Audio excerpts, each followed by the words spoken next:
tout Bishvat. Aujourd'hui, on continue encore sur la parole divine.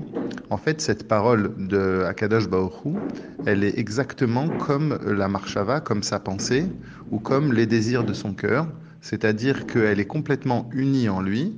Et même une fois que cette parole, elle est sortie, une fois qu'il y a eu le Vaïdaber Hachem, une fois que Hachem, il a parlé, eh bien quand même, cette parole-là, elle est unie à lui. Et c'est comme si, pour un être humain, avant que, comme on a dit, avant que la parole naisse, il n'y a pas de l'être, il y a juste quelque chose qui est profond, qui est en nous, qui fait une seule chose avec nous, dans lequel il n'y a aucune différence. Si on prend l'exemple de quand on aime quelque chose, quand on veut quelque chose, ou quand on pense à quelque chose, eh bien à ce moment-là, c'est quelque chose qui cette chose-là est vraiment unie en nous, elle fait un avec nous. De la même manière, quand Akadosh Baruch Hu parle, cette parole-là, elle continue à faire un avec lui, elle est complètement béhardout, elle est complètement unie. Alors, quelle est la différence? Bien, la différence, c'est seulement pour nous qui la recevons, parce qu'à partir du moment où cette parole elle a été dite, bien, il y a eu une création. Pour Akadosh Baruch Hu, cette création, comme on l'a dit, et c'est ça que Rabbi Shimon Zalman veut vraiment nous faire rentrer dans la tête, c'est que pour Akadosh Baruch Hu, cette création en lui ne change rien. Le changement, il est en nous, c'est parce que maintenant nous sommes créés. À la fin du shiur de Tanya d'aujourd'hui, Rabbi Shimon Zalman parle des tzimtzumim.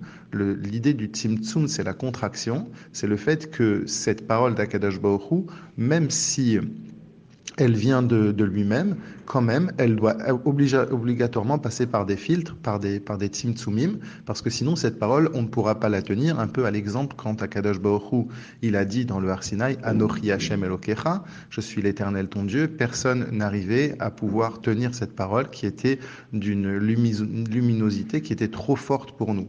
Bien de la même manière, la parole de la création, pour arriver jusqu'à nous, elle passe par des filtres jusqu'à ce que nous, on puisse l'entendre. C'est un peu comme dans les relations humaines, il y a des paroles qu'une personne ne peut pas entendre parce que c'est trop fort pour lui. Soit c'est des paroles qui sont trop dures, même si elles sont vraies, soit c'est des paroles que la personne ne comprend birlal même pas parce que ce n'est pas à son niveau. Il n'arrive pas à entendre, c'est comme si qu'il a rien dit. De la même manière, Akadosh Baruch Hu, quand il parle, il est obligé de passer par des filtres, par des tzimtzumim pour arriver jusqu'à nous. En d'autres termes, il y a ici une sorte de jeu, dans le sens où la parole d'Hachem va venir jusqu'à nous de manière tellement filtrée que nous, on va considérer qu'on est une existence qui existe de nous-mêmes, on va se sentir vivre et exister sans Hachem, si l'on peut dire, et notre but à nous, c'est de remonter le fil de la contraction pour arriver à être soumis, à arriver à être battel, à arriver à reconnaître notre source.